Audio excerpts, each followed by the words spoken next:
July 1st, 1916, dawn broke quietly over northern France, but the silence did not last.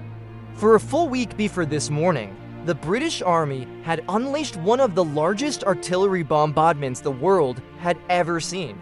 More than 1.5 million shells were fired at German positions along the River Somme. British commanders were confident. They believed the enemy trenches were destroyed, the soldiers dead, and the barbed wire cut to pieces. The plan was simple.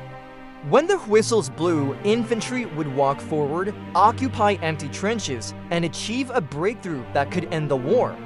The men believed it too because they had to.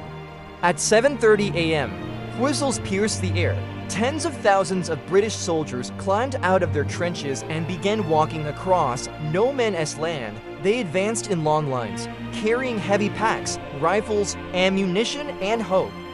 They were not running, they were walking just as ordered. Across the battlefield, German soldiers waited. The bombardment had not destroyed them.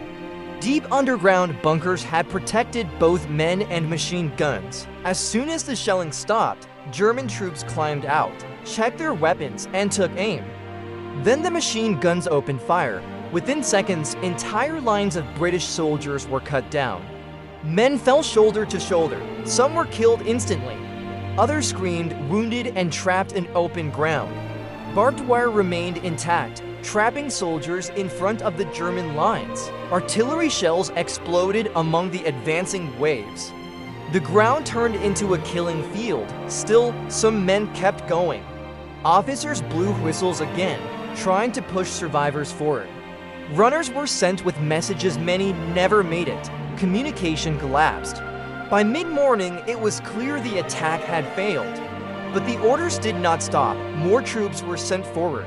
By nightfall on July 1st, 1916, the British Army had suffered nearly 60,000 casualties, including over 19,000 dead. It was the bloodiest single day in British military history. And it was only the beginning.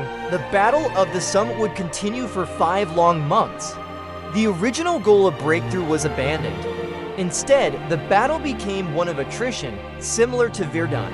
Each side aimed to wear the other down, meter by meter, life by life. The landscape changed completely.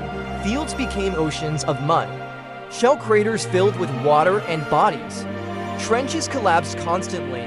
Rain turned everything into filth. Soldiers lived with rats, lice, and the stench of death. Men slept sitting up, soaked and exhausted. New weapons entered the battlefield. Poison gas drifted across the lines, choking and blinding soldiers. Flamethrowers burned trenches alive. Aircraft fought above, spotting artillery and attacking ground targets. Then came something entirely new. In September 1916, during the Battle of Flers-Courcelette, the British introduced the tank. Huge, slow, steel machines crawled across the battlefield, crushing barbed wire and terrifying German soldiers who had never seen anything like them. Some tanks broke down immediately, others were destroyed by artillery. But the future of warfare had arrived. Despite all this, progress was minimal.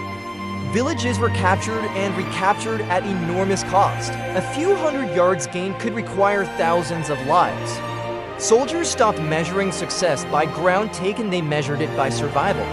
By November, winter arrived. Mud swallowed men whole.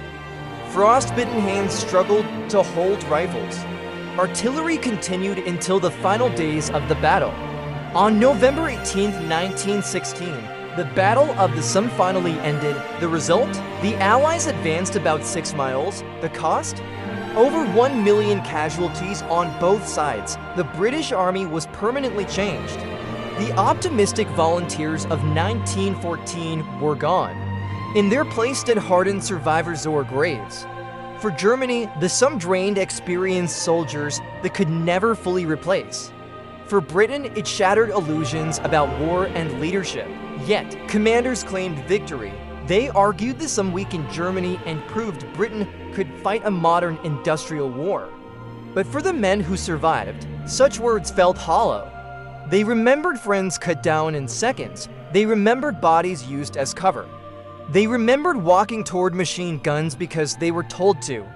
Today, the Somme is quiet, green fields cover the scars. White headstones stretch to the horizon. Names of the missing are carved into stone thousands with no known grave. The Somme stands as a brutal lesson. Courage alone cannot defeat modern weapons. Planning errors cost lives measured in generations. And in industrial war, victory is often paid for by those who never return. The Battle of the Somme did not end World War I, but it revealed its true nature: relentless, mechanical, and unforgiving. A war where bravery met machine guns and lost.